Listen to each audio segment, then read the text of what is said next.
الحمدللہ والصلاۃ والسلام علی رسول اللہ۔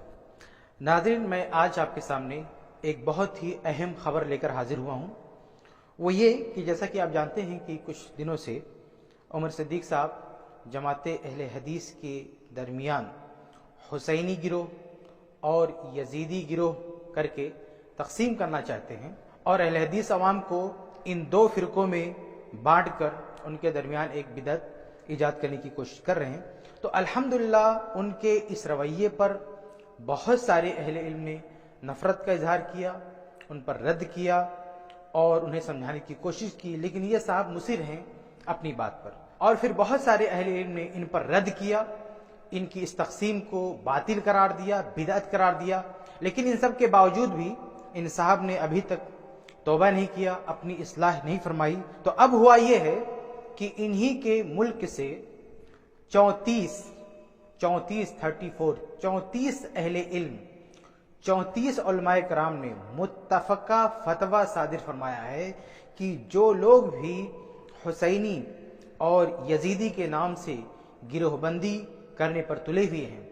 اور جماعت اہل حدیث کو بانٹ رہے ہیں یا اس امت کو بانٹ رہے ہیں ان دو ناموں کے ذریعے، حسینی اور یزیدی، وہ گمراہ ہیں، بلکہ اسے بدعت قرار دیا ہے کہ یہ تقسیم بدعت ہے۔ یہ متفقہ فتویٰ ہے، اس وقت میرے پاس اس کی فوٹو کاپی ہے، اور اس میں خاص طور سے عمر صدیق صاحب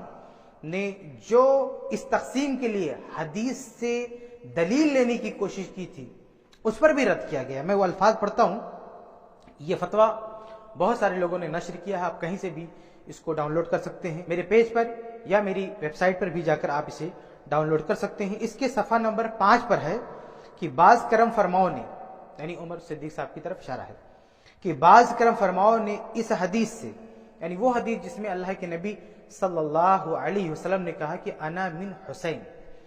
تو اس میں لکھا ہے کہ بعض کرم فرماؤں نے اس حدیث سے سطحی اور غیر علمی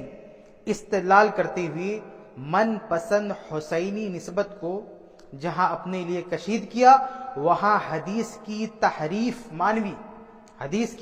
تحریف معنوی کرتے ہوئے رسول اللہ صلی اللہ علیہ وسلم کو بھی حسینی قرار دیا۔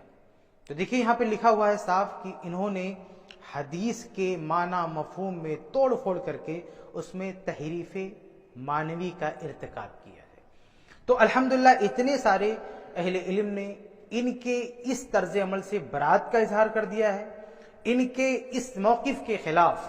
اور ان کی اس دعوت کے خلاف اور ان کی اس تقسیم کے خلاف متفقہ فتویٰ صادر فرما دیا ہے۔ اس لیے اب عمر صدیق صاحب اپنی اصلاح کریں یا نہ کریں، لیکن جو اہل حدیث نوجوان ہیں، جو عوام ہیں، ان کو سمجھ جانا چاہیے کہ سچائی کیا ہے، اور سب کو بالخصوص نوجوان اور عوام انہیں فکر کرنی چاہیے کہ کہیں یہ صاحب انہیں گمراہی کی راہ پہ نہ ڈال دیں۔ اتنے سارے اہل علم جو بیان فرما رہے ہیں اور جو فتویٰ دے رہے ہیں، یقیناً اسی لیے تاکہ عمر صدیق صاحب جو تقسیم کرنا چاہتے ہیں اس کی وجہ سے کوئی فتنہ نہ ہو، فساد نہ ہو، اس لیے اتنے سارے اہل علم نے ان سے برات ظاہر کی ہے۔ اور اب عوام کو اور نوجوانوں کو بیٹھ کے سنجیدگی سے غور کرنا چاہیے کہ مسئلہ کیا ہے، اور انہیں حق کی طرف رجوع کرنا چاہیے اور حق کے ساتھ انہیں کھڑے رہنا چاہیے۔ اللہ تعالی ہم سب کی اصلاح فرمائے، آمین یا رب العالمین۔